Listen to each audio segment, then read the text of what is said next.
तो ये है कि समाज में ऐसा एक बंदा बोलने वाला नहीं है, एक आदमी समाज में ऐसा नहीं है वो बोल सकता है कि भाई तुम राजस्थान से राजनीति करते हो, ये मुंबई से राजनीति करता है, इसने तुम्हारा क्या बिगाड़ा। तो वो बोलते हैं कि बीच में लोगों को कंफ्यूज किया कि उन्होंने 1 लाख रुपया फंड लिया किसी से, माउंट आबू वालों से, उससे मेरा नुकसान करवाया, मेरे साथ मेरे बारे में साजिश रची। मैं आपको क्लियर करना चाहता हूँ, उन्होंने मुझे गाय के लिए चंदा दिया था, मैं जब भी क्लियर दे बता सकता हूँ, उनको रसीद दिया और वो कुलाबा के वोटर थे, तो मैंने उनसे चंदा लिया, चेक से लिया। अगर मेरे में कोई गलत होता, ये होता, तो मैं क्यों दिखाता था, चेक से क्यों लेता था। लेकिन उन्होंने अपने इलेक्शन में बहुत पैसे लिए उनसे, उनके साथ उनके संबंध थे, उनके ऊपर बलात्कार का आरोप भी है जो हाईकोर्ट में चल रहा है, वो चलता है। लेकिन इस टाइम पे मेरे को भाइयों दुख के साथ बोलना पड़ता है कि इतनी बड़ी समाज है, देवासी समाज में एक भी आदमी नहीं है बोलने वाला कि ऐसा क्यों।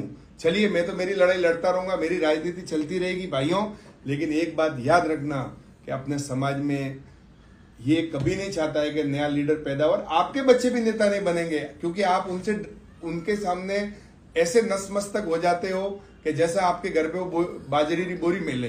क्यों डरते हो पूरा भारत के अंदर, उसने हर भारत के अंदर सारे लोगों को मेरे पास फोन आया कि हीरा भाई हम तैयार है, आ रहे, हम हीरा भाई आ रहे, तैयार है। जब इसका फोन गया उसके बाद में मेरा फोन उठाना बंद कर दिया।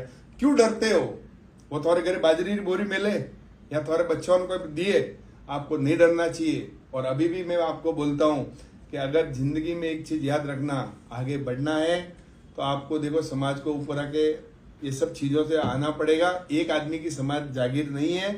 और मैं अभी भी बोलता हूं, मैं आज तो पहले तो मैं बोलता था कि चलो इतना मेरे मन में वो था क्या नहीं था, लेकिन आज मैं खुले चैलेंज के साथ बोलता हूं, आज से रतन जी देवासी, मैं कोई डॉक्टर रमेश नहीं हूं, मैं भरत देवासी नहीं हूं, मैं हीरा देवासी हूं। और आज से मैं तुम्हारे को दिखाऊंगा कि हीरा देवासी क्या है।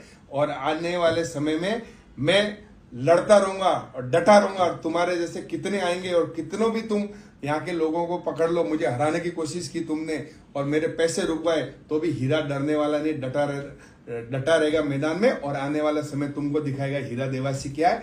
और अब तुम चुनाव लड़ो तो मैं खुद खुलेआम तुम्हारा विरोध करूंगा और तुम्हारा प्रचार में विरोध करूंगा कि इसकी मदद मत करो, क्योंकि तुमने मेरे साथ ये एक रबारी के बच्चे के साथ तुमने ये जो घटना की ना, मुंबई में रहकर 15 दिन 1 फुट मेरी विधानसभा लगती, तुम 15 दिन में 1 दिन नहीं आए, मेरा फोन तक नहीं उठाए, और तुम्हारे पीए ने मेरा फोन नहीं उठाए, और तुम अमीन खां जी के यहाँ बैठे रहे और बातें करते हो समाज की।